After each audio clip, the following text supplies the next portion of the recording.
substance found by a southwest Arkansas man be part of a government test? Well, that's the question at the heart of a phenomenon called chemtrails, now getting widespread attention. Well, they say the government is dumping chemicals on us to control or manipulate the weather. And they say the unusual-looking jet trails in the sky are actually chemical-laden chemtrails. People say the government is up there in airplanes spraying all kinds of chemicals to change or manipulate the weather, leaving what you see there, and they call that a chemtrail. So what I look up there and I think are contrails, you're telling me are chemtrails? Yes, that a contrail would be dissipated by now. And it's interesting, Dale and Christina, this is of interest not just in this country, but European countries and frankly all over the world. A lot of folks interested in it. Well, Dave, you mentioned that climatologists and others who study the atmosphere believe that they'd be able to surely spot any kind of signs of an ominous plot. Our journey started in San Diego, California, where thousands of scientists, engineers, policymakers, and journalists gathered for the American Association for the Advancement of Science Conference. One of the topics was the artificial manipulation of the Earth's climate, also called geoengineering. During the meeting, scientists spoke about the plausibility of implementing geoengineering campaigns throughout the world under the guise of preventing global warming. One widely accepted theory was to block the sun by spraying something into the atmosphere. When they were asked about existing aerosol programs, they stated clearly that no such programs have ever been implemented. But strangely, these proposals sounded exactly like what people around the world are claiming is already happening. When I found out that the American Association for the Advancement of Science was going to be held down here and the main body of topics would be on geoengineering, I had to come. I had to be in on this. I had to hear what these top climate change scientists had to say. And that's the other question about chemtrails and whether geoengineering is being deployed right now without our knowledge. I don't have any personal insight into that, other than to say that I've worked in government at pretty high levels in the White House and in at state government. I'm personally skeptical of that. But obviously, you never know what we don't know. Chemtrails.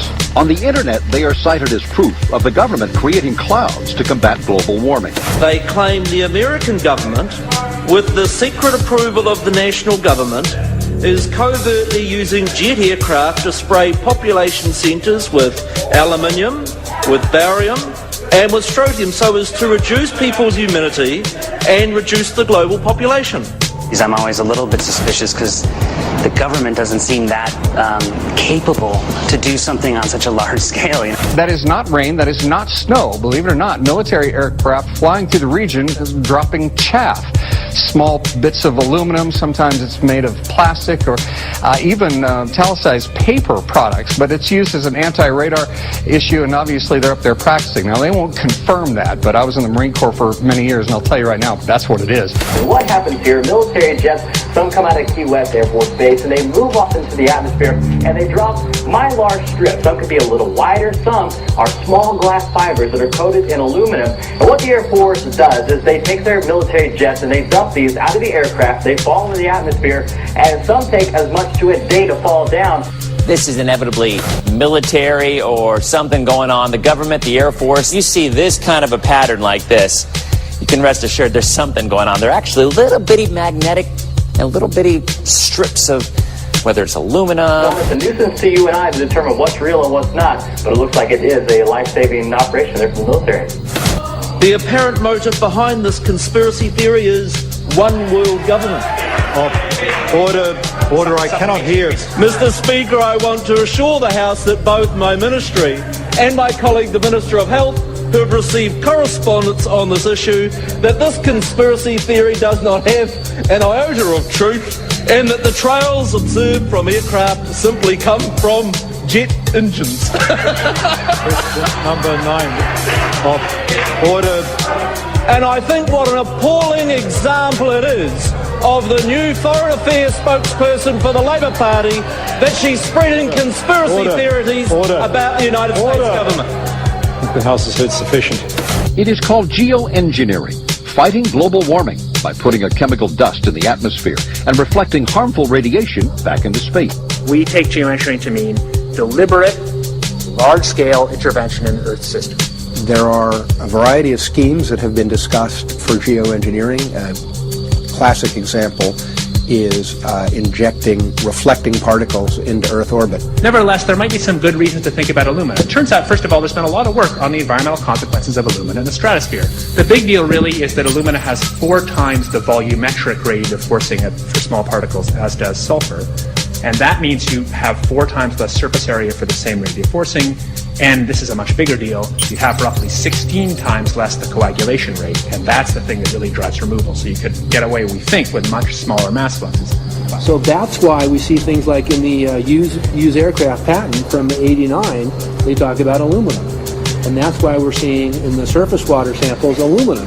And here's David Keith saying that aluminum has 4 times the reflective volume surface area. So they'd like us to think that we're talking about sulfur, but here they slipped up and let it out that aluminum is 4 times better to achieving their ends, and it sounds like it's going to be one they don't want us to know the effects of. The little picture is from a nanofabrication study, which shows you can make very high quality, and do this in just a jet in a very simple way, make high quality alumina particles just by spraying aluminum vapor out, which oxidizes. So it's certainly in principle possible to do that. There's a big literature that's already looked at that. And you could do that by either building new versions of these aircraft or even re-engineering existing aircraft. So there's some ideas of that. So you go to an engineering firm and you want this done. They don't say this is hard or unusual. They say, okay, yes, we could do it.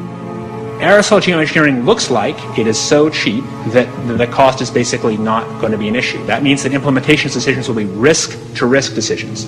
The risk of doing it against the risk of not doing it. And it makes the problem of how we govern it fundamentally harder and different and novel. So I've told you that it's cheap to deliver materials to the stratosphere, and I'm convinced that's true. I don't think that will change.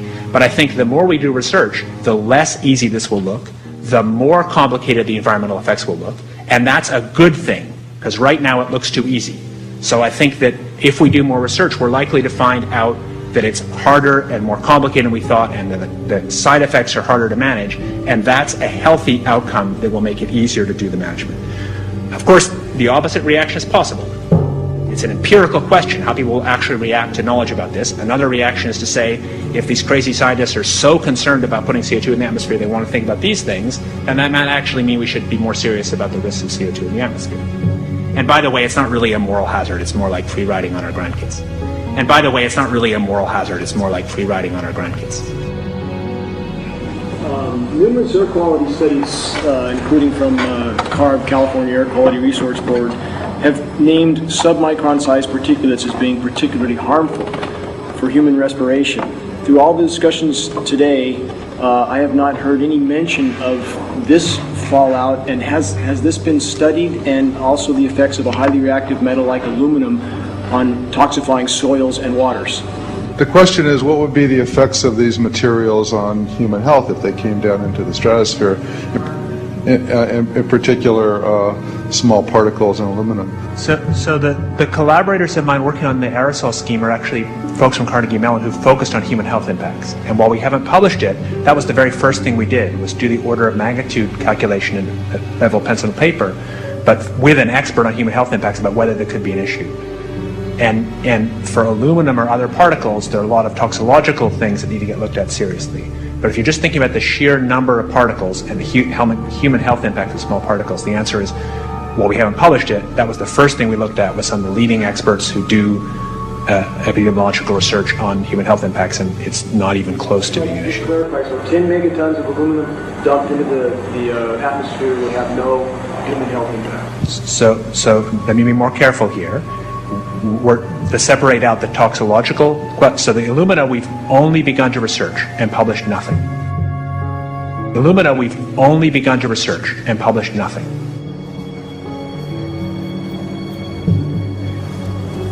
Dane looked at him and he said, so you're telling me that spraying 10 to 20 megatons of aluminum, as you said, would have no human health effects? He took a deep breath and he swallowed and he said, let me be more careful here. We haven't done anything serious on alumina, and so there could be something terrible that we'll find tomorrow we haven't looked at. And that, for me, that was the whole main point of what is going to be coming out to the public. It's the damaging effects of aluminum that are being found around the world in massive amounts. Here's David Keith confronted on this very issue, and he looked, at that point like they just let the cat out of the bag. Mm-hmm. we haven't done anything serious on Illumina, and so there could be something terrible that we'll find tomorrow we haven't looked at. They're proceeding because they have an agenda that's separate from trying to thwart this crisis of global warming. You know, there's obviously several other objectives, whether it's depopulation, control, weapons aspects, communications aspects, all kinds of things, you know, wild cards that we know nothing about. We don't really know, and I'm not going to attempt to speculate on exactly what the agendas are, but we can see clearly the agendas are not benefiting mankind. You know, it's benefiting the agenda of the elite. And so I think the question is, how do you draw the line between some activity that is allowed and doesn't need global governance and activities that do require global governance? Dr. John Holdren has agreed to serve as Assistant to the President for Science and Technology and Director of the White House Office of Science and Technology Policy. I look forward to his wise counsel in the years ahead.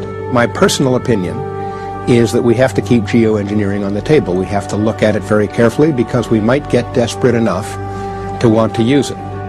So what would we do if in year 2040 or 2060 there's a severe climate crisis, say widespread famines or Greenland sliding suddenly into the ocean? That the only plausible way in which we could start the Earth cooling this century is to directly intervene in the climate system, say by putting particles in the stratosphere. We do stuff in the stratosphere all the time, of course, and so it's not as though the stratosphere is absolutely pristine. But you don't want to have people going off and doing things that involve large radiative forcings or go on for extended periods, or for that matter provide lots of reactive surfaces that could result in significant ozone destruction. You know, maybe I'm putting a particle into the atmosphere because I'm trying to make money, or maybe I'm putting a particle into the atmosphere because I'm engaging in scientific research and trying to understand cloud physics, or maybe I'm putting this particle into the atmosphere because I'm trying to make it rain locally to seed a cloud and get more snow on our ski slopes. And this obviously raises all kinds of questions. It's hugely risky. It will likely negatively impact some people, but we might find ourselves in a situation where those risks seem worth taking. One of the things that really shocked me was in one of the breakouts they had the benefits of these programs and then the risks. Now the benefits, the one thing that was stated was the just cooling the planet. You know, some of the risks were ozone depletion, droughts in Africa and Asia. I got to tell you, I came away from this experience after listening to these scientists for 4 days of symposiums, really concerned because it's clear now that they are justifying, rationalizing, and looking to legitimize some really, really horrible impacts, further impacts on our environment. And they're basically formulating the sales strategy and the implementation and oversight strategy and the funding strategy. After San Diego, I was shocked by the programs that had been proposed. I decided to write about it. That night when I finished, I sent the article to an online publication with my email address attached. When I woke up the next morning, my inbox was flooded with responses from around the world. Why? Because I had just broken the story on aluminum in geoengineering models, which I had no clue at the time that very few people knew about. Now this metal, aluminum, is being found in massive quantities way above normal levels all over in rain, in soil, and in snow. After that, the calls started pouring in from people who were desperate for someone to investigate. That was the fuel that started the film. Before we started filming, we had the opportunity to sit down with one of our favorite authors and documentarians, G. Edward Griffin, to find out what he knew about the subject. I'd like to talk for a minute about an issue that's getting more and more attention. That's the issue which scientifically is called stratospheric aerosol geoengineering, also called the chemtrail issue. I'm very aware of the chemtrail versus contrail controversy. As far as I'm concerned, it's an open and shut case. I have been watching the development of jet travel from its very beginning. I used to live near the Los Angeles airport. Remember when the the first jets came in and landed, man, they made a big noise. We never heard a noise like that before. And we used to go down and sit at the end of the runway and watch these jets come in and take off because it was a novel experience. I've been watching jets all my life, and I know about jet contrails. I've watched them. They're vaporized moisture, ice crystals, and they get out there in the atmosphere, and then they effervesce and evaporate and then disappear, and you can see them. Plane moves along and the little white trail follows right behind it, and usually about 10 or 20 lengths of the plane or thereabouts, and then it's gone. And you can still see them that way, by the way, once in a while. So there goes a contrail. These other things we're talking about are not at all the same phenomena at all. These planes go by and they billow out this white smoke, and it covers the sky from horizon to horizon. It doesn't dissipate at all. And they crisscross each other.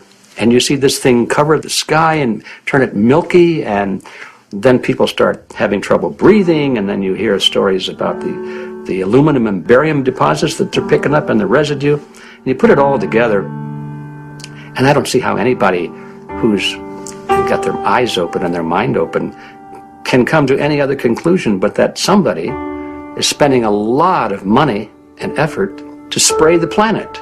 The question is, why? I have my own theories, but I hope that there will be some good investigative reporters go out there and get us the answer. I know that whenever it's finally discovered, and it will be, the people who are doing it will undoubtedly say, oh, well, we did it for you folks. It's for the greater good of the greater number. It's for the society. It's probably to prevent global warming. Or maybe it's to inoculate people against some kind of a dreaded biological attack. We can't go around shooting everybody in the arm, but we can spray them and save their lives. You see how good we are? We're doing it for the benefit of society. I know they're going to, whatever it is, they're going to say it was for your good or mine. Think if we had the ability to steer hurricanes, and the hurricane was going to slam into New Orleans.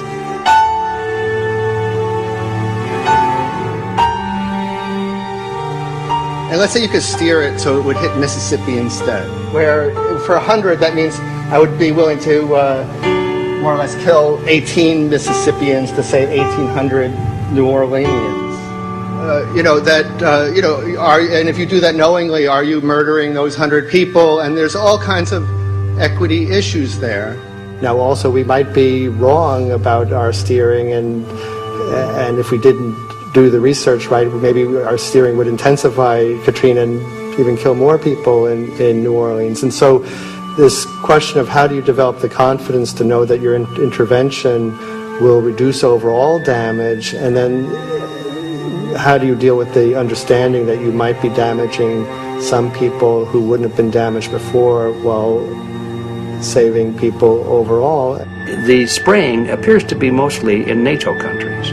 I've seen it here in the United States, I've seen it in England, I've seen it in Scotland, I've seen it in Canada, and I've had reports from people who live in France.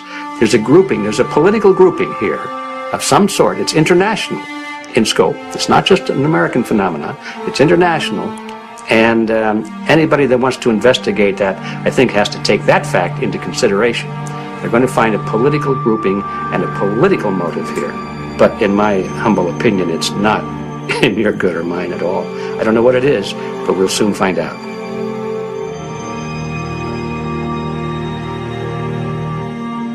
I'm sure that if you follow the old advice, which is follow the money, you'll come to the answer sooner or later.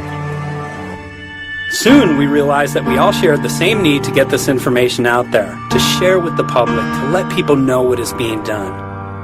Ed felt so passionately about the issue, he offered to help us. Well, the main thing now, since it looks like the budget is going to be met, is to get it done well. We don't come off the tree knowing any answers at all. Yeah, we're not scientists. We're just asking questions, exactly. And we've got to be very skeptical about the answers. That's it's totally accurate, totally honest. Why can't people see this? They're not hearing it. They don't know that the facts are not being presented. We're very lucky, you know that? Look at this opportunity that's being dumped on us. I know. Opportunity. It's, well, this, it you know, really is. it's, This is going to be a battle, I know that. A challenge and a battle, but I mean, why are we here if it's not for that? We're going to go to a short break with DJ Foxy. Can't go to get hold of Morrow, so it's going to be you for the moment. I'll call him again. So. Sounds good. I saw the sky crisscross with chemtrails, and I can't remember if it was in LA or I was on the road, but I had looked up one day and I thought, look at that. That's not the flight path, man. That was a grid, a regular grid over the city, and I couldn't believe my eyes. Milky white clouds. And, you know, it all seems very obvious, and now the evidence of what we have on the ground with the aluminum, the barium, strontium, and with what we see in the patents and what the geoengineers say are going to happen, I mean, for the everyday Joe, this is a slam dunk. This is a very delicate moment for the powers that be, because they're taking a covered-up operation like the tropospheric aerosol program, or chemtrails, Project Icarus, whatever. It's had many names over the years. And they're making it overt into a geoengineering scientific shield to deflect sunlight, because global warming's out of hand. So at this very moment, the belly of the beast is right above us with no armor. Whether people believe in chemtrails or not, the geoengineering should be scary enough. And when people learn about geoengineering, chemtrails will then become apparent, because they're the same. So you're talking about global conspiracy here. Geoengineers propose doing this on a global level. Off to Redding, California. Guess this is the second step after the 8 AF meeting. We'll see what we find.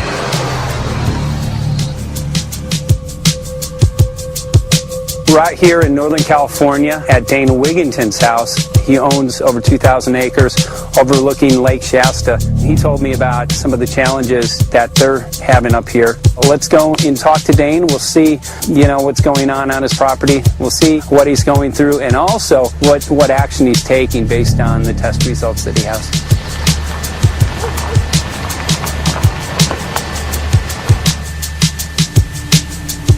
As you know, I have a background in the energy fields. I worked in the first solar plants in the continental U.S. in the early 80s. My home was on the cover of the world's largest renewable energy magazine, so this is my background. My goal has been to alert the public there is a mountain of toxic material falling on us, period. Before about 5 years ago, our skies were typically blue, and now you see it's covered with lines and haze. And virtually nothing you see on the horizon, nothing you see in the sky above us, is a natural cloud. I mean, it is virtually all the remnants of these aircraft lines that you see fanning out, spreading into clouds, artificial clouds. But the sky is a very dirty look to it.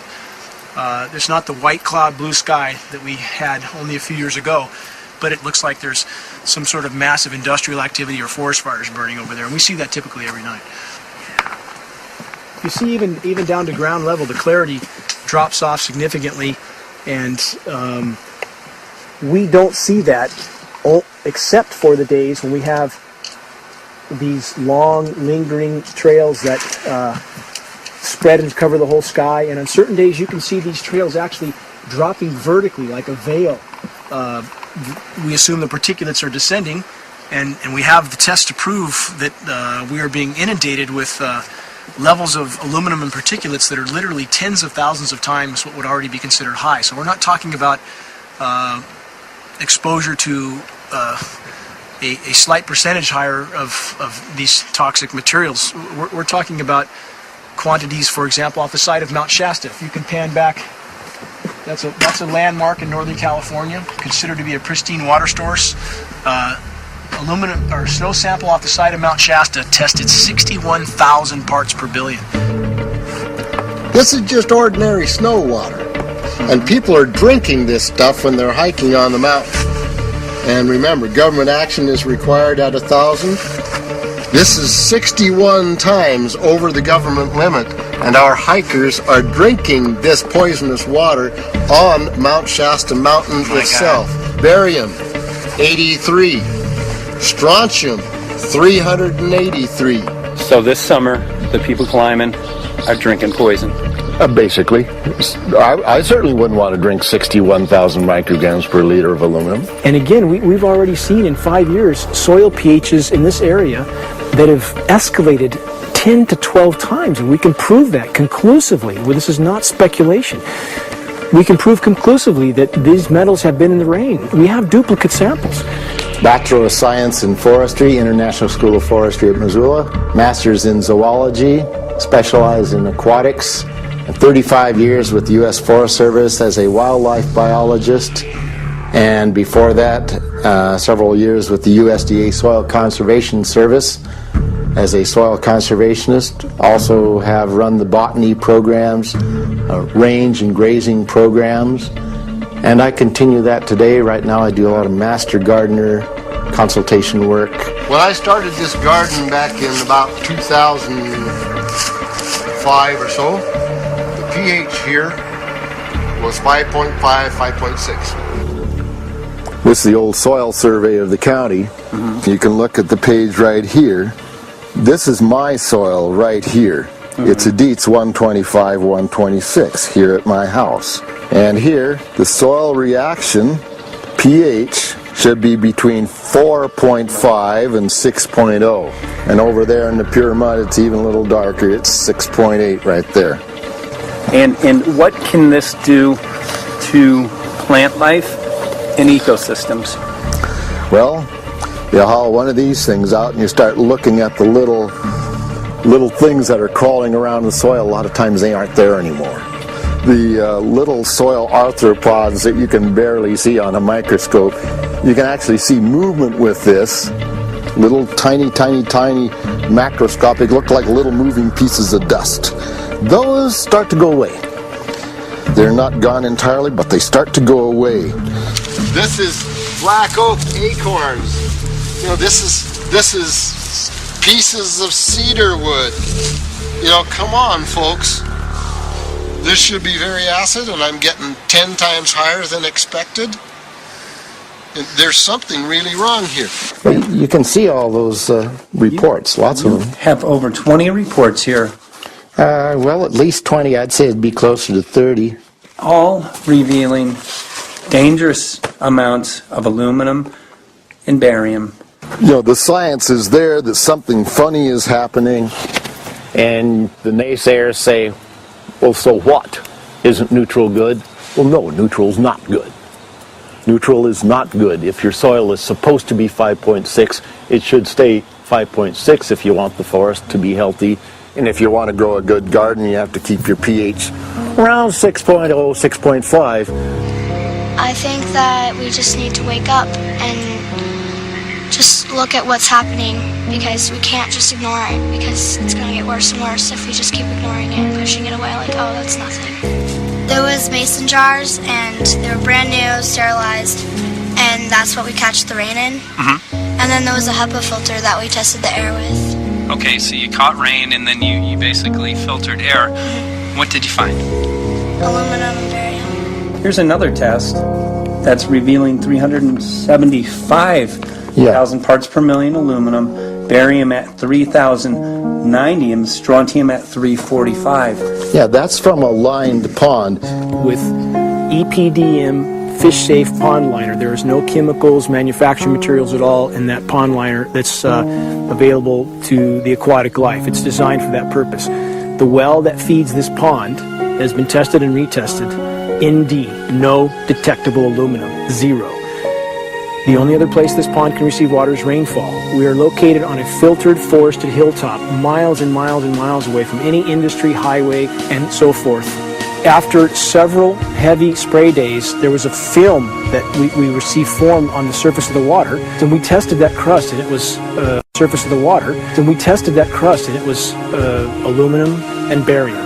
That after a year and a half's accumulation had 375,000 parts per billion of aluminum in it. It's literally toxic.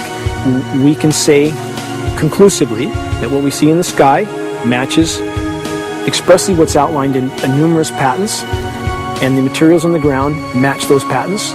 This material was not there 5 years ago. It is a recent phenomenon in the quantities it's in. It has escalated in some cases 50,000% in 5 years in the case of aluminum. From our original baseline reading of 7 parts per billion, which was already high, it has escalated up to 50,000% in 5 years. And we've seen profound changes in that time. Dr. Leonard Time, PhD in chemistry, I cross-checked with him, and he says the oxides of aluminum, barium, and strontium will drive your pH into the from an acid soil like this up into the neutral. There's no question about it. And that's exactly what you see happening. Wow. I have a doctorate in inorganic chemistry from Oregon State University, in which I was working with different metals and oxidation states, and then did a postdoctorate work at Brandeis, where I was working stabilizing off oxidation states of different metals. The goal is to sort of figure out how everything fits in the dynamic equilibrium of life. I was working with Francis up in Mount Shasta, and he showed me some rainwater analyses that had to do with levels of aluminum, strontium, and barium in the atmosphere. So I feel the major toxin in these chemtrails is the aluminum. And from the levels we were looking in at Mount Shasta, this is totally, totally unacceptable. When you get to metals and biological systems, you're no longer talking about the bulk aluminum that people think about when they're drinking from soda pop cans and that. So once it gets to the aluminum oxide stage, it just forms a plaque within your arteries and shuts down life. When you take elements that normally aren't out in the environment and you start putting them in the environment, it raises some serious red flags. Aluminum is a very specific, nasty and biological systems. It takes that site and it never lets go, and it shuts down the site, and that's it. And so as you accumulate aluminum over time, it causes major neurological damage because it ends up as aluminum oxide that's essentially stuck in place and can't be flushed out by normal systems. At the core of everyone's condition, there's always some level of toxins. And aluminum is known to have cancer-causing effects. The half-life is decades. I think that we should be working on taking more of these toxins out of our environment instead of adding more toxins in. It's very concerning that if we add more toxins to our environment, that will be increasing the rates and risks of cancers. Even one patient is not worth it. So sad that they would consider putting aluminum in our environment to affect something when they could be causing so much more damage. Wherever the material is coming from, it is there. The amount of metal falling on us cannot be disputed. Absolutely, this is not speculation. The amount of metal in the last 4 years, as I said, have increased to a degree of thousands of times, and California Air Quality Resources Board has studied the aerosols from China. These metals are not amongst them. Mike, the reason I've chosen to focus so primarily on this issue is I feel all other issues are secondary. What could be a greater priority than not being able to walk out your door and take in a breath of air without sucking up heavy metals? If our land base is being poisoned, if our waters are being toxified, what will we have left to work with? Whatever we choose to focus our time and energy on, whatever our political beliefs, that this is a common ground for all of us. We must have air that we can breathe that's not full of toxic chemicals and metals. We must have water that's not completely laden with whatever is being emitted from these aircraft. And if people stopped to consider that the atmosphere is as thin as a layer of paint on a basketball, it is an extremely thin layer that allows life to exist on this planet. To simply treat it as a physics lab and experiment with it until it is broken beyond repair is folly of unbelievable proportion. And if people understood that this sort of experimentation not only is going on, but has been going on for a very, very long time. Going back 50 years, there's been countless climate manipulation, weather modification programs that the vast majority of the public is completely unaware of. And if they think that this is not true, that certainly that somehow they would have known if it was occurring, I would ask them to look at things like Agent Orange and the things that governments do because they can, because there's no one to stop them. because they have these huge military machines that want to control everything. And in fact, the government's own document, perhaps you may have seen, it's available to any online, is called Owning the Weather, an express goal of our government, and not just our government. He told the Associated Press that the American government has created weather tampering techniques so that the New World Order will be able to starve millions of Americans and to control the rest. There is weather control techniques.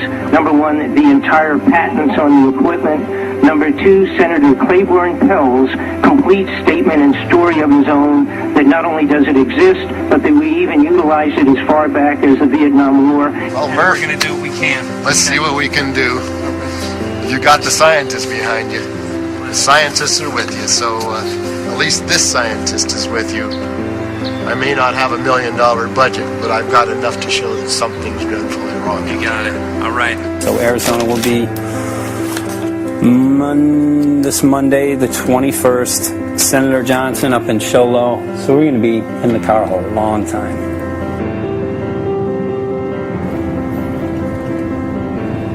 Well, it is such a pleasure.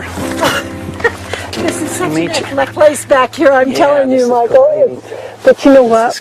We love it. It's so private and it's so quiet and peaceful. And please come in. My name is Karen Johnson. I served in the Arizona State Legislature for 12 years. I was in the House for 8 of those years and in the Senate for 4 of those years. When you see a plane fly overhead, there's a trail that leaves the end of that plane, and it goes from one horizon all the way to the other as the plane flies across, and it begins to filter out and cover more and more of the sky in kind of ripples. It widens out and fills the whole sky. I mean, how could anybody think that that was the case? And then to live and to be underneath that and know that whatever is in that is falling down upon you and upon your animals and upon the earth. And I mean, it's frightening to me.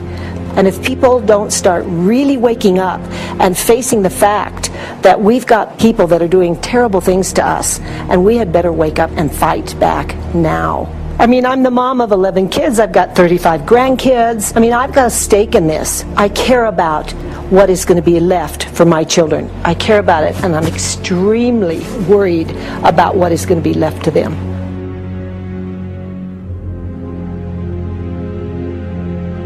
Aluminum is toxic, and we know that it's accumulative, and we know that we're getting more. So we're absorbing it in the air, we're drinking it in our water, so we are accumulating more. So the thought of more aluminum being dispersed in our environment in the way that you mentioned is very frightening to us and very disturbing to us.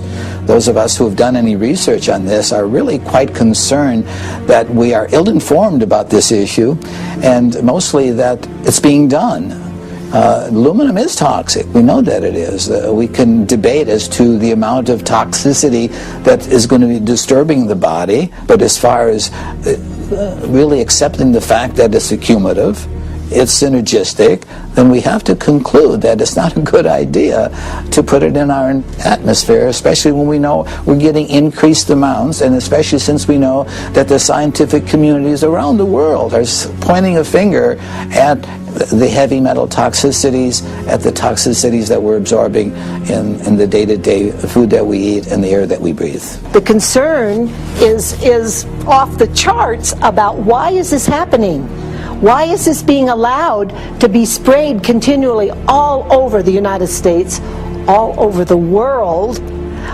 Who is paying for this? I mean, the incidence of Alzheimer's has just skyrocketed, which evidently has to do with an accumulation of aluminum in the brain cells. I mean, I think almost every family has been touched by a member as they get older having Alzheimer's. And it's a horrible disease. And to say that, well, this just came because people drank soda pop out of aluminum cans, you know, when my father passed away with Alzheimer's and he didn't ever drink soda pop, you know, that explanation doesn't ring true with me. And so I'm wondering, how much did this chemtrail spraying back in the Illinois area affect him? aluminum and fine metal is an accelerant. Our friend who's a firefighter up in Pine, Arizona for 20 or 30 years says that the wildfires now that they're fighting are way beyond anything they've seen before in intensity. And when you look at the air samples and you see the fine particles of aluminum, which is very flammable, and magnesium settling on the trees, this is causing unprecedented savage wildfire. But if you look at this, you can see these are parts per million. They sent this to me, and I just found this to be extremely interesting because we should have like 2 parts per million of aluminum in our air.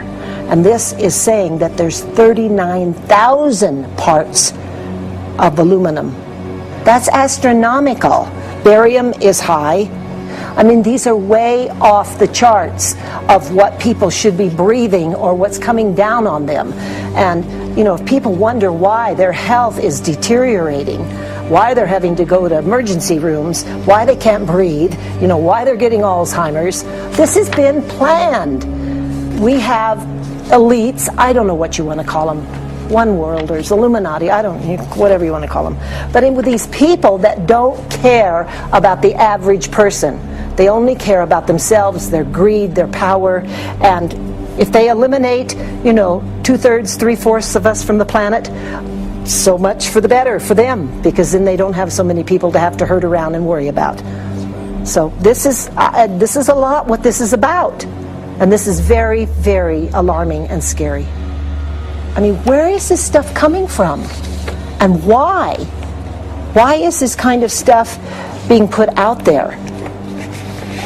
You know, I've heard different explanations about, oh, we need to cool the planet, all this and that. But if people are up there trying to cool the planet, why do they need all this kind of stuff in it? The explanations just never have really rang very true. And as I'm setting up the equipment, she looked at me, she said, all these trees here are dying. And I said, what? She says, all these trees in here are dying. So I thought, well, I'm going to test for aluminum, because that's one of the key things in the programs that we're talking about, and titanium. And I took some of this bark sample and tested it, and it came back positive with aluminum and titanium. Then I started traveling around California, noticing the same thing. In Lake Tahoe, there was a lot of the same type of bark, all through Sacramento area and Davis. Just about everywhere I went, I was noticing this silver white bark. What I think's happening is these chemicals are getting down and destroying the roots. And then as they come up, they're going out into the bark. Those two right there are the ones that are just, it just hurts so bad to see these two, because look how old and big they are. We probably lost 40 trees right here on our 10 acres. Every week, every other weekend, we'd see another tree that was beginning to die. And I mean, it's just so sad, we just cry. And to think that that might have something to do with it, along with their other explanations, would really, really frost me. Every time you lose a tree, you know, it's not good, it's just sad. And there's another one over here in this little group of trees here. Don't you feel better when you stand up and fight than if you crawl down in a little hole and go to sleep? You know, I mean, my gosh, people, your families are out there, children are out there, your grandchildren. I mean, you've got to do something to help.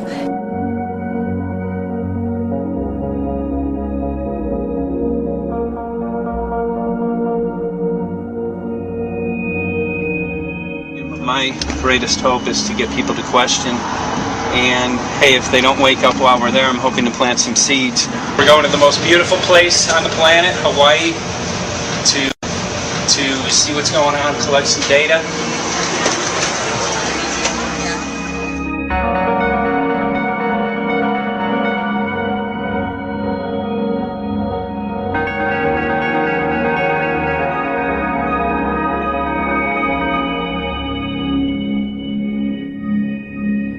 Thank you for having fun with us. Hope you enjoyed the trip.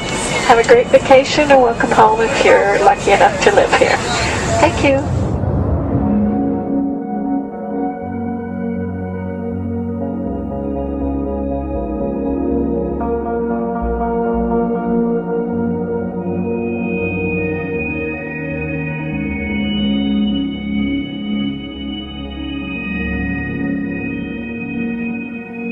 the whole valley's off the grid, so it's either solar, wind, or generators.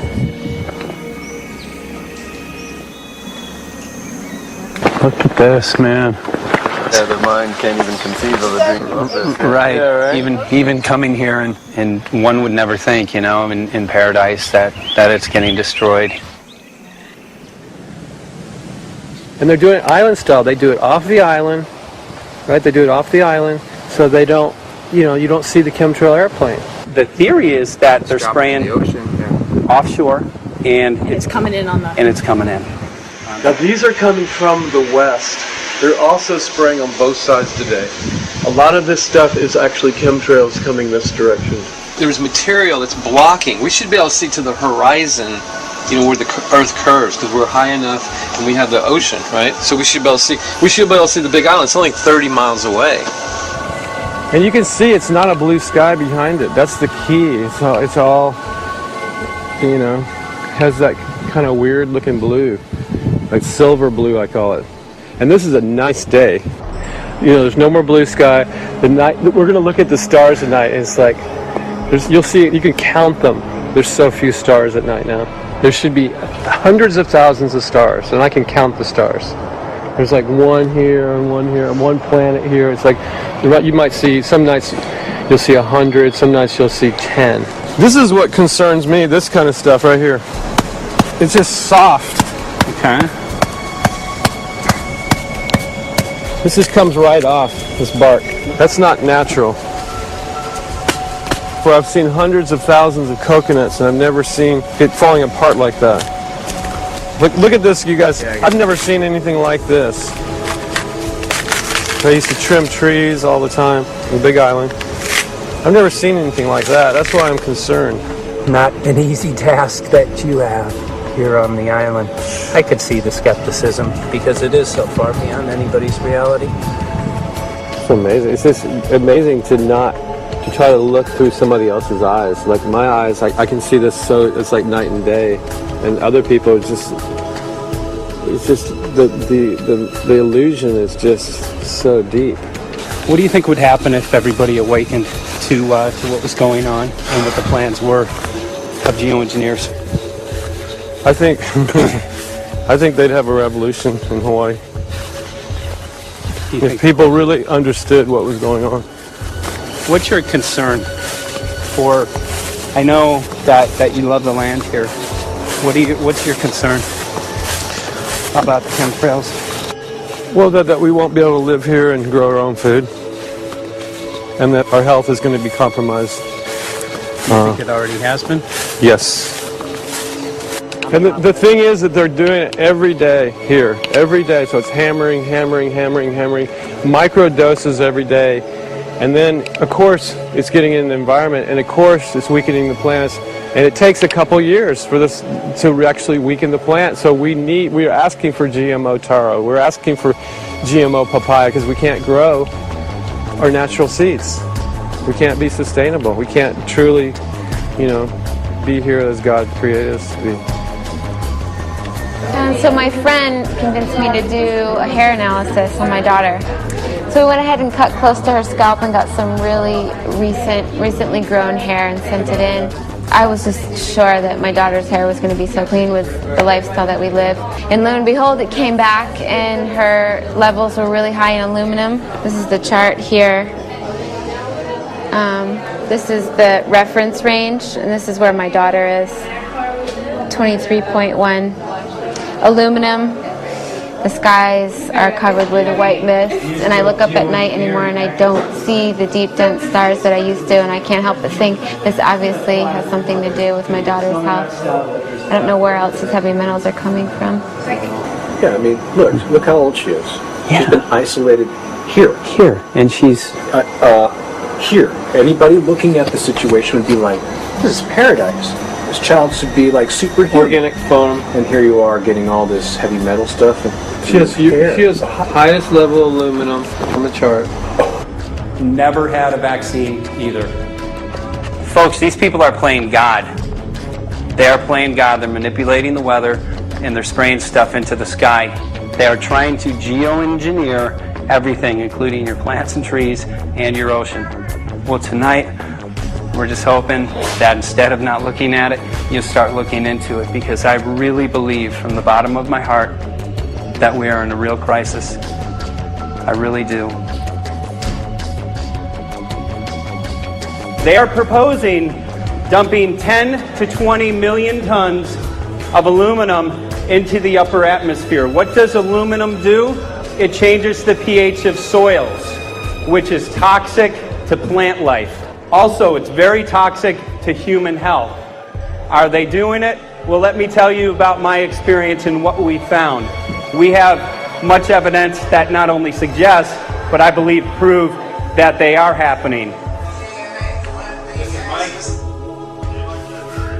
Jeff, what's going on? And as I promised, we're joined right now by a very special guest, Michael J. Murphy, currently on location in Hawaii. He's working on a documentary film called What in the World Are They Spraying? Michael, welcome to the program. Great to speak with you today.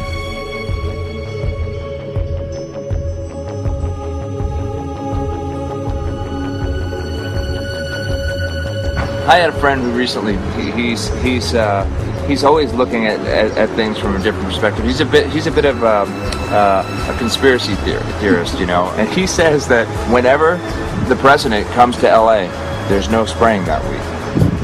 Could you have a better place for an interview? I mean, look. Well, this is being done over our farms and over our things. So basically, they want to eliminate our ability to eat organic food, have clean water. So in some ways, it sounds to me like, and you know, again, it's just a projection, but it sounds to me like this is control. How do we control the masses? Yeah. How can aluminum be good for you in any? And what was the second chemical you mentioned? It's barium. Barium aluminum. Obviously, those are toxic to everything. To human health. To human health, to farms, to animals, to everything.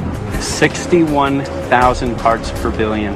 And there should be a government alert at 1,000? At 1,000, people are drinking this. People that climb the mountain, they're drinking that snow. It's poison. Oh my God, that's so disgusting. So that's 60,000 times above regulation. Exactly. 60,000 times above regulation. And I've talked to friends, and they're like, well, that's just ice. That's just condensation. And I'm like, you can talk to a second grader. Ice doesn't float in the sky and spread out that way, you know? You're not an expert, but you're a concerned citizen who said, wait a second. Who's actually doing the research. Yeah, you're doing the research, and that's what we need to do as Americans and say, you know what, I want to know what's going on. I want to know what the FDA is doing to my food. I want to know what the government's doing with my air, my water, and the soil.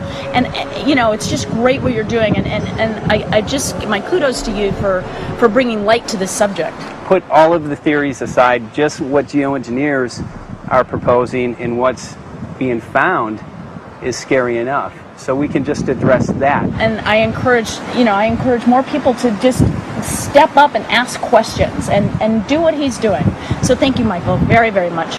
Aerosol spraying aluminum affects everywhere, and we have a beautiful tropical climate which I believe might be in jeopardy. So we wanted to not only come and bring the message of what people were finding around the world, but encourage people to test for the aluminum, strontium, barium.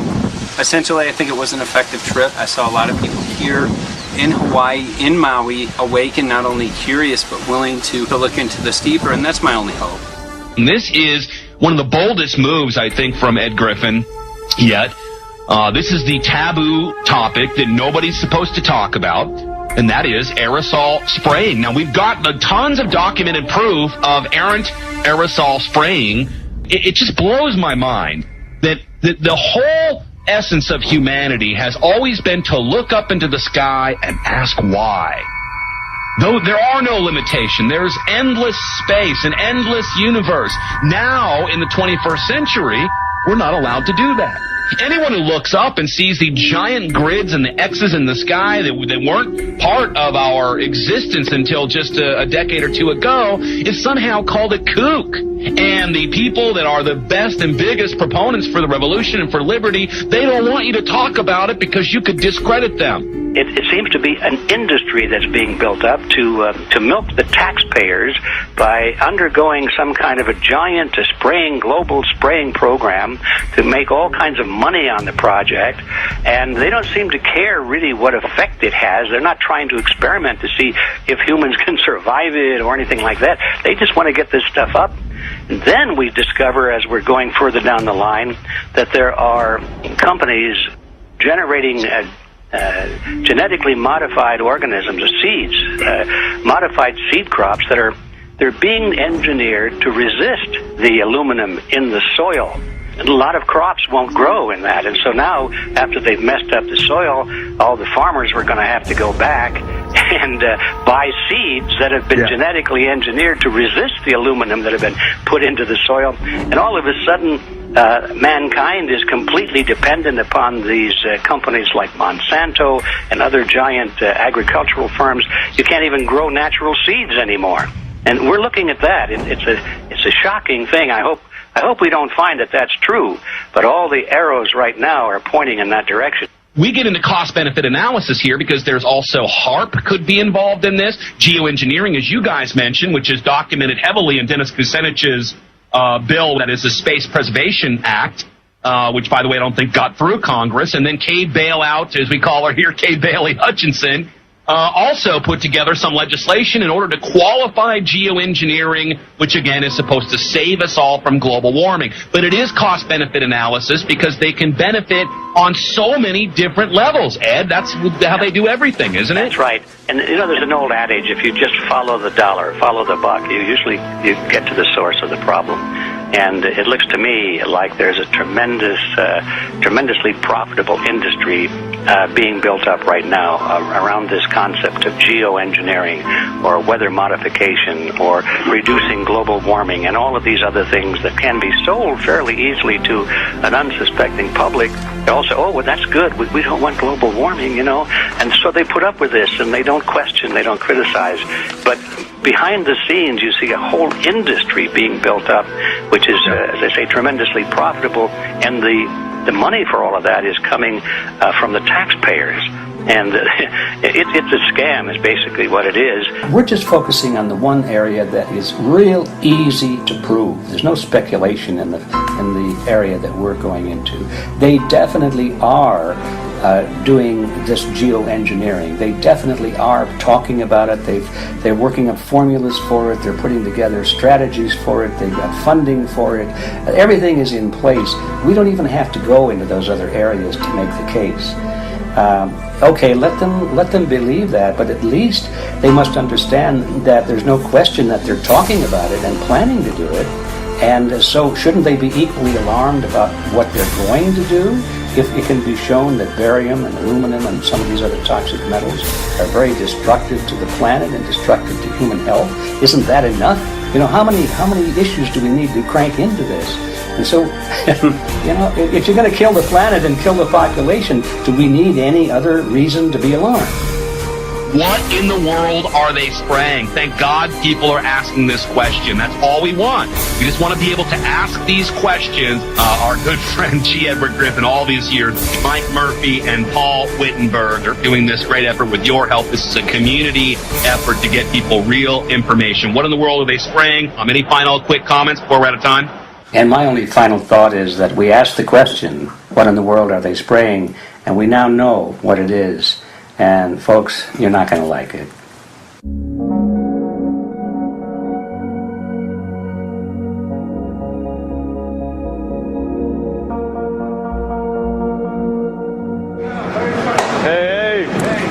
I'm Peter Vreken. I'm from Belgium. I'm 54 years old. I can't believe it myself. I'm a very happy and grateful person. We are doing the job the police, the Justice Department, or the Environmental Department should have been doing. And it's really essential that it's going to be a grassroots revolution. I think so. Because we are not fighting against, but for. Yes, we're fighting for.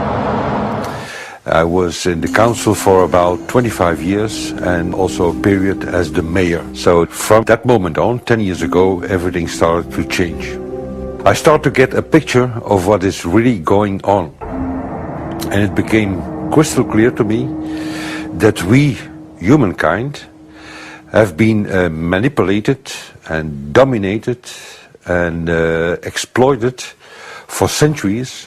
So, and this chemtrail phenomenon made me angry because I was so helpless. You can decide what food you're going to eat, whether you're going to smoke, what water you're going to drink, what kind of life you're going to lead, but not with this phenomenon. Then you are just a victim. It's only a game. And there have to be good guys, and there have to be bad guys. And luckily, we are in the position to be able to play the role of the good guy who has the chance and the opportunity to overcome. The 3 days that we shared with them, my heart just dropped because it was such a beautiful way to live and such a peaceful way to live. I left thinking, what's this going to be like in 10 years? Is everything going to be killed off on the property? And if it is, how are they going to get their food source? Are they going to have to take a class, and get certified by company XYZ? And what are the requirements for that? And that really is the end of freedom. I'm concerned about that. I definitely, I really am. Yeah. I learned to say everything is now as it has to be now. And everything is going to be okay. It's going to be all right. It's going to be okay. Yes. I have this deep feeling that in the end we will prevail because we have the right on our side. The cosmos is helping us. And I have this strong feeling that we are being supported by entities and by forces we can't even imagine.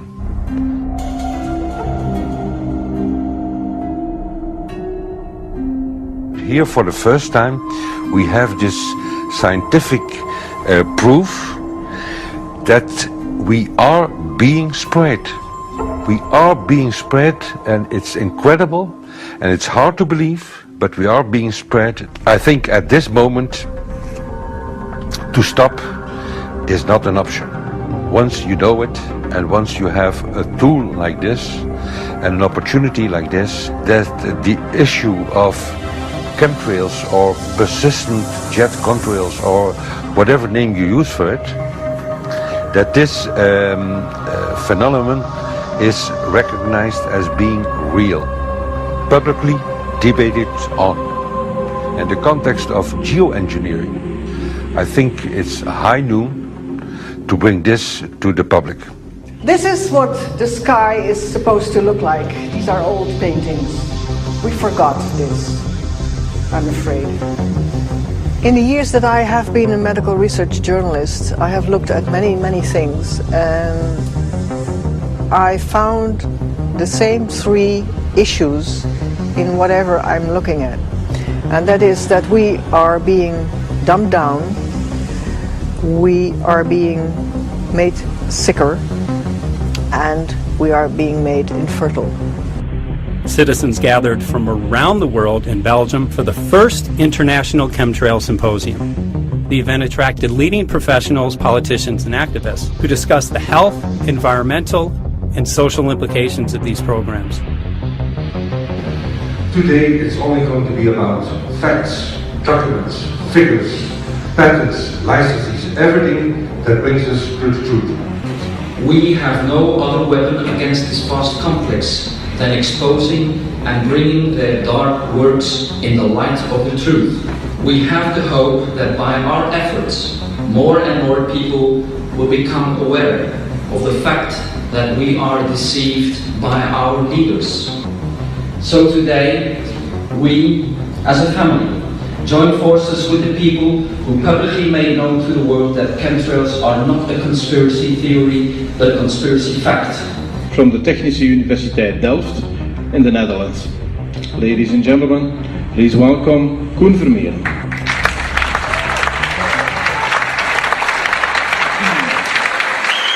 Well, I'm Koen Vermeeren. I'm a university professor of Delft University of Technology. Usually people are with their heads to the ground in their own two-dimensional space and they don't look up. But if you do, you see more and more spaces like this. And it worried me too. I have no explanations to our students about these phenomena. And then I studied it myself and I found out that I couldn't give them the answers they wanted, because I think that the phenomenon is not natural. It's not natural what is happening, and the explanations that are given to us are not enough for me. If you look at them from a scientific point of view, the first thing a scientist does is trying to explain something. Because I'm smart and my students are not as smart yet, so I have to give them answers to questions. But if you ask most scientists honestly, they cannot answer all your questions. If people are using climate control over our heads, I want to know about it. I want to know the consequences, I want to know the health impact, I want to know everything. I need, as a teacher in my university, to give answers to my students. And they have good questions. And I don't have the answers. And I want to know. Excellent. And we should discuss this. Ladies and gentlemen, for here you in the auditorium and for all over the world, Michael Murphy.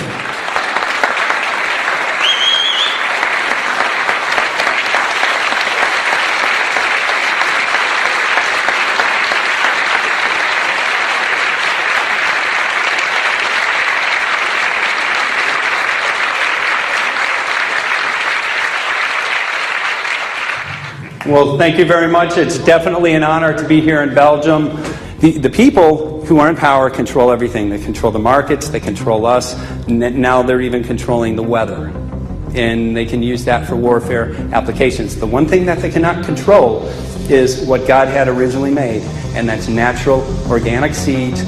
This is called the Hegelian dialect. It's called problem, reaction, solution. The problem here is massive amounts of aluminum, things starting to die. The solution is company X that says, hey man, you're not getting yields on your crop. Everything's dying. But I got the solution. I got a seed that will grow in this environment. The only problem is now you have to start buying from me.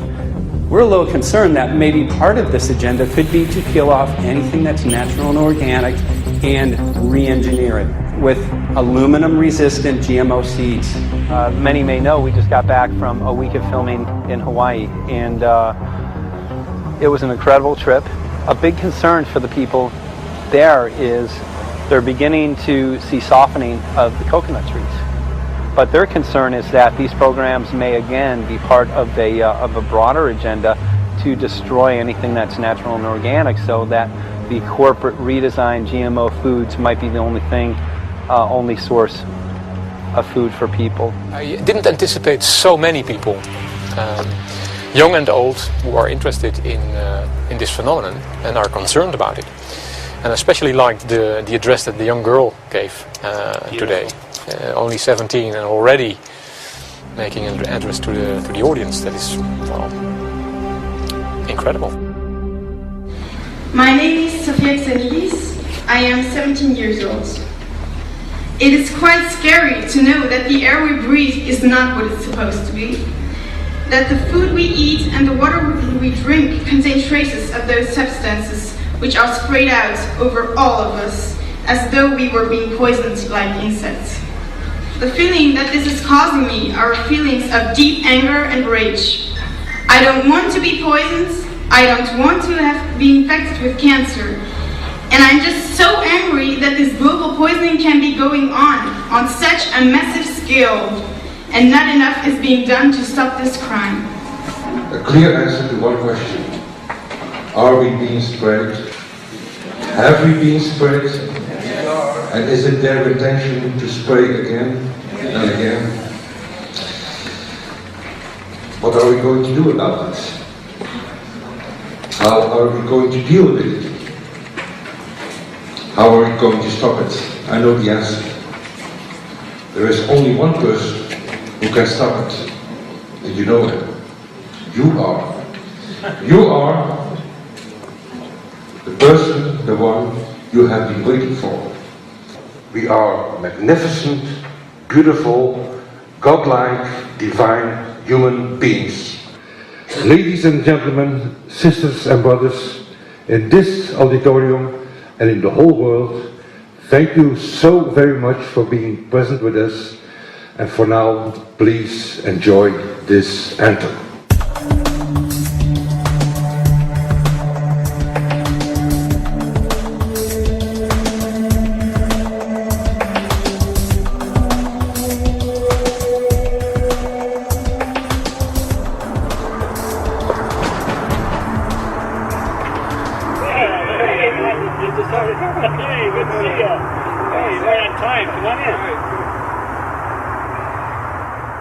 So, anyway, I'm glad that the weather's been good for you fellas so far.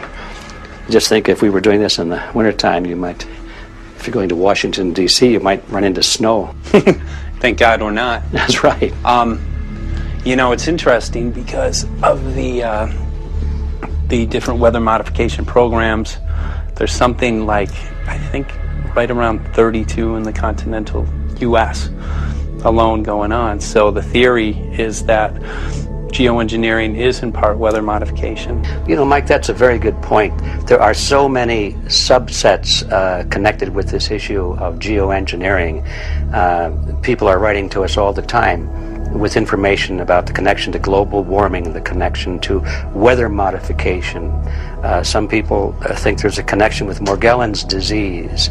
Others think it's kind of a means of transmitting electromagnetic impulses from the HAARP antenna system up in Alaska and Siberia. Boy, it gets your head spinning.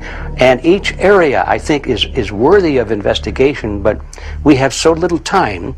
I think it's wise for us to stay focused on just the aerospraying and the toxic effect of these chemicals and the destruction of the planet and the damage to human health. What more do you need than that to convince people that we have to put a stop to it? So to stay focused, I think, is our mission on this one.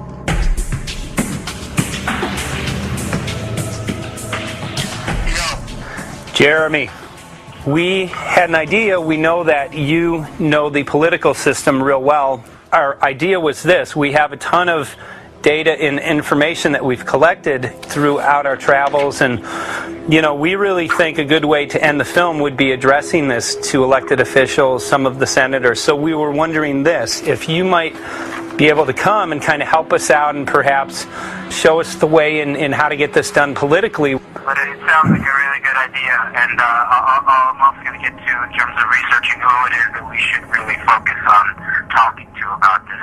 At the very least, if we could make it impossible for them to claim that they don't know at this point, we can strip away their plausible deniability that they haven't heard of the data that points to geoengineering stratospheric aerosol operation already going on.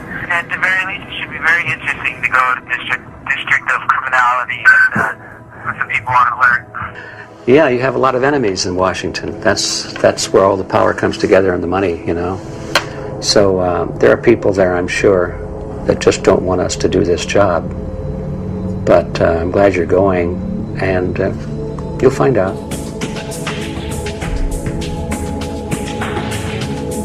We took the data to Washington, D.C. There we presented our elected officials with the following letter. According to the 5th article of the Bill of Rights amending the Constitution for the United States of America, no person shall be deprived of life, liberty, or property without due process of law. But the daily spraying is depriving all persons living within the United States of life, health, liberty, and integrity of our common and private property without due process of law. As a representative of the people of the United States of America, we insist that you do everything in your power to protect us and immediately put a stop to geoengineering spraying at once. There exists no justification, legal or otherwise, to poison the planet and its inhabitants. Now suppose that space aliens arrived on, maybe they're going to land at the UN headquarters down the road here, or maybe they'll pick a smarter spot.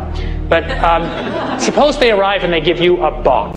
Suppose they arrive and they give you a box, and the box has 2 knobs. One knob is the knob for controlling global temperature, maybe another knob is a knob for controlling CO2 concentrations. You might imagine that we would fight wars over that box, because we have no way to agree about where to set the knobs. No global governance, and different people will have different places they want it set. Solar engineering is like chemotherapy. No one wants it. But we all want the ability to do chemo and to understand its risks, should we find ourselves with dangerous cancer. How long does it last up there? The lifetimes are years. What, years? A couple years. And then it what, precipitates out, or Yeah, that's correct. no toxic side effects that we know of? The thing we always wonder about is the unknown unknown. Yeah. So if you're thinking about, say, the acidification, it's clear that's not a problem. There's several studies that showed that. Right. But of course the concern here is with so little research, there may be some unknown that comes out of left field that bites us. My name's Mike Murphy. I'm a filmmaker in from Los Angeles. We're covering an issue called geoengineering. Okay, thanks guys. Senator, quick question about the issue of geoengineering. I'm afraid I don't know what you're talking about. And wondering if you were supportive of geoengineers' proposals of spraying 10 to 20 million tons of aluminum into the atmosphere. I should really get a briefing paper on it before you get an opinion. Oh, not a problem. Are you aware of the issue? Not completely. At all? Okay. Do you have a letter from constituents, and people have concerns? Yeah, We're making a documentary about the I don't know, you guys have credentials to be here? Yes, we do. We pass through security as well. Endowed by our creator. I think so. Please don't touch my property. You're lying. No, why? What did we lie? What did we lie about, sir? No, we're not. What are we lying about? Lying about what? It's a little unusual, huh? I haven't heard that. You're not aware of it? And it appears that these programs have already been deployed. You know, I haven't looked at that proposal, and so, why don't you let me review it? I can do that. Are you aware of? Actually, I'm going to go. Yeah. Let me go ahead and get that. I will take a look at this, and I will act accordingly. General, this program, this openly covert program of the aerosol spraying, stratospheric aerosol spraying, geoengineering, using tons of aluminum, spraying it up in the sky. I have no idea what you're talking about. Okay. Commonly called chemtrail survey. When you were the head of NEMA, did you see the aerosol trails? Mike Murphy, filmmaker in Los Angeles. Hi, sir. And we're covering an issue called geoengineering, and wanted to know if you're supportive of geoengineers' proposals.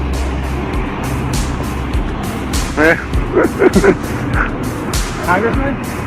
Hey, Congressman. I'm wondering if you're supportive of geoengineers' proposals, which is dumping 10 to 20 million tons of aluminum into the atmosphere. I'm familiar with that. Pardon? I'm familiar with the Okay. Can you make an appointment to my office? I'm not supportive. I haven't looked at it close, so I don't. Have you heard of the issue? Because it's becoming mainstream in public, and there are actually congressional committees which are being formed to talk about these programs. Mm-hmm. Yeah. Well, I think when we drop anything into the atmosphere, we should know prior to the effect of that, right? Yes. And if we don't have the knowledge as to what the effect will be, we shouldn't do it. I think there are 4 different options for thinking about deployment of geoengineering. The first one would be we just ban it. I would argue that one does not want to get too firm a restriction in place on small-scale studies early on because it'll tie the science hands. I think what the science community ought to be trying to do is say, you do small-scale stuff inside this space, and it's a scientific question what that space ought to be. There shouldn't be a lot of oversight and restriction. Congressman? Excuse me. Hi, I'm Mike Murphy from Los Angeles, covering an issue called geoengineering. These guys are running from the geoengineering issue. I wonder why. I'd have to talk to my staff. I don't know what your details on that are. Have anyone made you aware of the issue, or? Sir? Congressman, your committee talked about geoengineering last November. Are you in support of those proposals? I'd love to give you a paper. Geoengineering? You know nothing about the geoengineering issue? this? Never heard of it. They call it geoengineering, but Yeah, I never heard of it. It's nothing I've ever heard anything about. when we looked up in the air today outside of DC, we saw this stuff going on. Quickly, have you heard of geoengineering? No. The proposals to shoot 10 million tons of metals into the air. This committee, Science and Technology, covered it for the first time. No. No, I've never heard of it. So we were very concerned. How you doing? I'm fine. How are you? So what? We spoke with Congresswoman Watson's office, and her press secretary, Ms. White, was familiar with Representative Kucinich's Space Preservation Act, which mentioned chemtrails and the weaponization of the atmosphere in space, and then it was pressured to be taken off the bill. Did you see the aerosol spraying going on today over the Capitol? Congressman? Geoengineering carries with it a tremendous range of uncertainties, ethical and political concerns, and the potential for catastrophic environmental side effects. He's not one to do interviews very often, so not unless we usually really pressure him into it. Okay. So don't, all that is, don't hold your breath. As chairman of the Committee of Jurisdiction, I feel a responsibility to begin a public dialogue and develop a record on geoengineering. We want to know if you're supportive of their measures by spraying 10 to 20 million tons of aluminum into the atmosphere? No, I think we need to have more research. Okay. And about the issue of current deployment, there's literally a mountain of evidence that many people believe proves the deployment of these programs. Any knowledge of that? No, there's certainly not a mountain of evidence, but I do support research into geoengineering, and I also support looking into the international governance of that. Okay. I hope anybody that has studied it knows, at least I think, that it's a radical proposal, and I hope we don't have to use it, but there may come that point in time where we do. Now, if we could provide you with the evidence that suggests that these programs are and have been ongoing, would you be willing to address this publicly? We've had about 3 or 4 hearings on it. We have addressed them publicly. Well, not about the proposals, but about the current deployment of these programs. Citizens. I don't support the current deployment. I think we need to have more research, and they have consequences that go beyond one nation, and so I think that there needs to be governance to that. Governance is not simply an issue of deployment, but governance before deployment in terms particularly of large-scale scientific fieldwork. I concede that on this subject and in general, it's not popular to talk about global rules.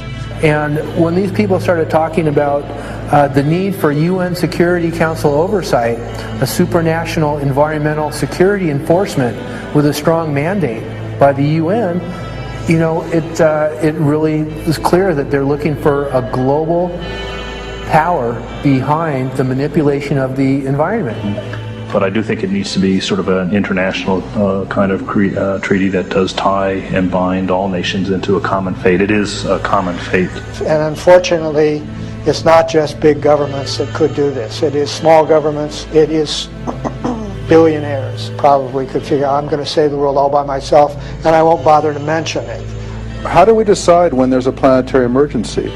Whose hand is on the thermostat? How do we decide when to start it? There's no way to do that right now. And what if we do start doing it, and then by some problem with the technology or with the will, we can no longer do it?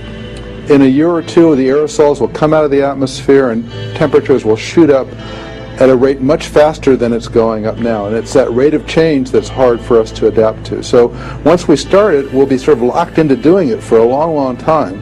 And so with basically no end in sight. Boeing would pursue this to make a profit, right? I mean, the financial motivation to do this. Let's see.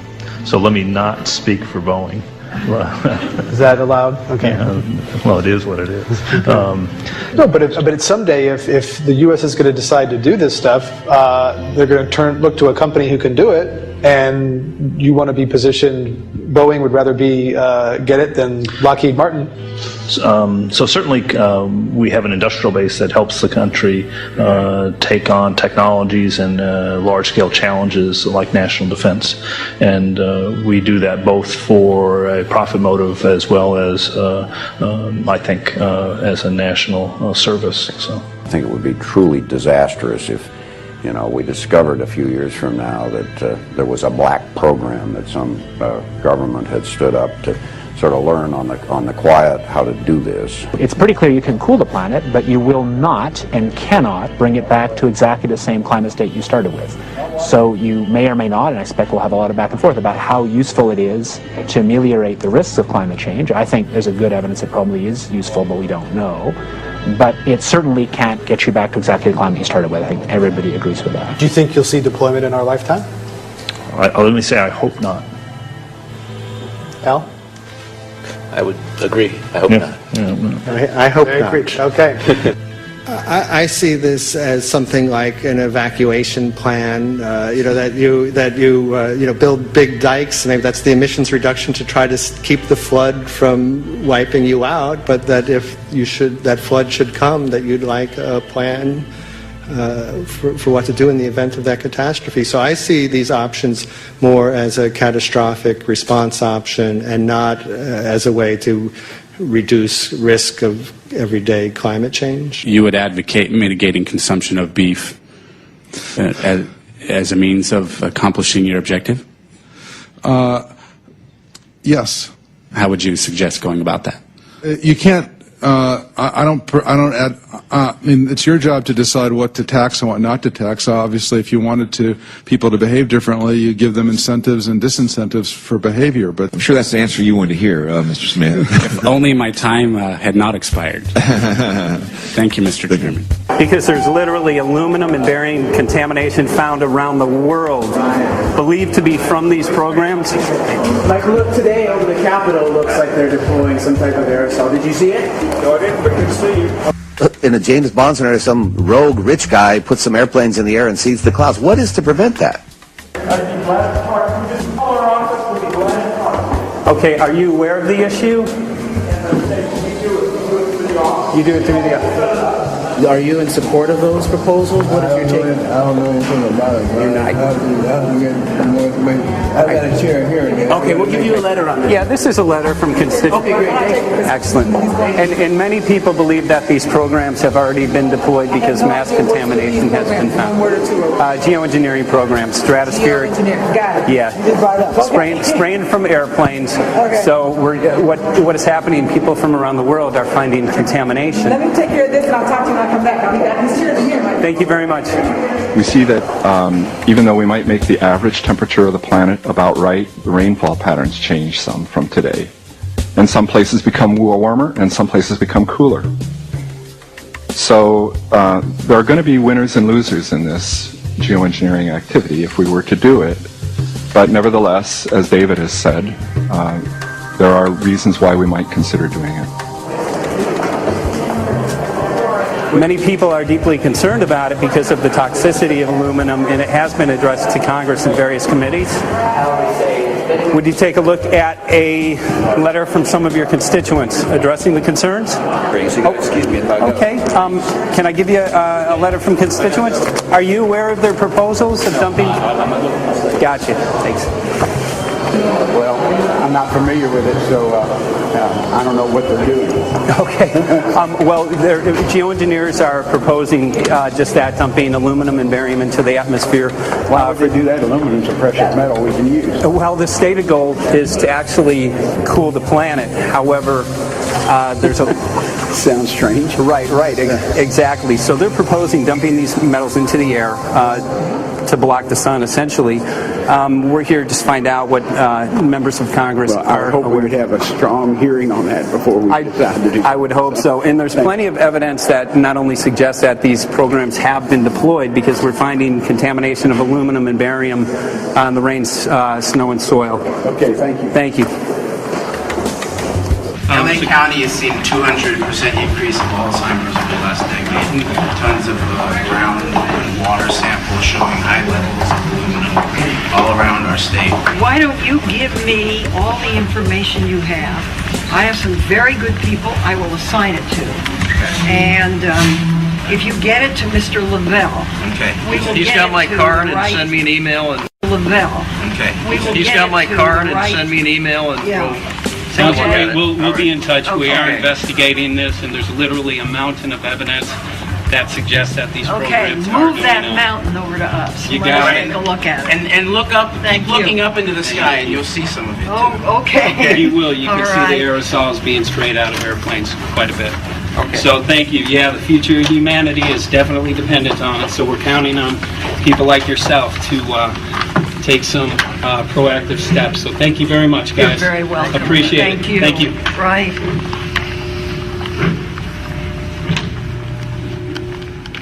A lot of Congress was running down the hallways to avoid answering any questions, looking for doors in the hallways. So apparently the war is against all of us, and we're all in a hostage crisis. People who took an oath to uphold and defend the Constitution are not only know this is happening, are participating in this. And all of us have a duty to stand up and speak out about it. Why is the water being contaminated? Why is the soil being contaminated? Why are aluminum-related diseases going up? And it's affecting all of us, and thus we all have the duty to stand up and speak out and get educated and stop this. For our own sake, for our children's sake, it is a crucial moment in history right now. The human beings, we need to decide whether to live on our knees while being sprayed and poisoned every day, while being under a continual threat, or whether we are going to stand up and live as free human beings and seek truth, justice, peace, and freedom for all of God's children. So as you can see, we're ending our film here in Washington, D.C. We've made many public officials aware of this. Most of them either denied any knowledge of this, or they simply were unwilling to address the situation with us. So as you can see right behind the White House, we do have aerosols behind us. The spraying has continued. What is the solution? Is the solution here in Washington, D.C.? Clearly, this is one of the solutions, but the solution is not only here, the solution is within you. This issue affects all of us so deeply. So you need to look inside. Please get active, get involved, start spreading the word with growing awareness. About 90% of the population, we believe, is unaware of this issue, which means 90% of the people who normally might do something if they knew are not doing anything because they are unaware. So please look into your heart, use whatever skill you have to get the word out. The future of humanity is dependent upon it.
'cause I've been living inside of you. But I guess this time I set me free, and there's nothing that you can do. I hope you can see. I can't seem to keep people around me, cause I'm scared that they might know the truth all about me. Then they might doubt me. There's no other route. I wanted to shout, but it's too late now, cause I'm drowning. Got two-faced like I'm a clown, man. Life is too great, no, it's astounding. I'm in good shape, ma, but you know that I'm drowning like a cup in a cage. I can't cope with this hopelessness, though I try to be open and go with it. But I'm soaking in the pain like the wind never stop flowing in. As I'm floating in a glowing river through a golden gate, trying to motivate. Yeah, I do my fucking best, but there's two voices in my head, I just can't. I just fucking can't. Cause I've been living inside of you. But I guess this time I set me free, and there's nothing that you can do. I hope you can see me, cause I've been living inside of you. But I guess this time I set me free, and there's nothing that you can do. I hope you can see. Babe, what you wanting like this? You be fine, trust me, just in time we get along. No, leave me alone. Why, yes, can you see that you are alone, big? We're now sitting in our own throne, big. We need nobody, can you see it through? But it's not you whom I should be listening to. Guess what, big? Nobody fucking needed you. No, and nobody fucking needed me. Yeah, they never needed us. Like when they nailed Jesus up, there's no fucking happen that they don't believe in us. But they my friend, I'm the only one that you can trust. Yeah, god damn it, you an idiot. Go online, be a slave for the media. Like you forgot what your father said. Are you serious? Look at yourself, big. You fucking idiots. Cause I've been living inside of you. But I guess this time I set me free. Oh, I love this. And there's nothing that you can do. Funny guy is always nice, see? I hope you can see. Can you see it, baby? There's no one else. Cause I've been living inside of you. You have to accept it. But I guess this time I set me free. And there's nothing that you can do.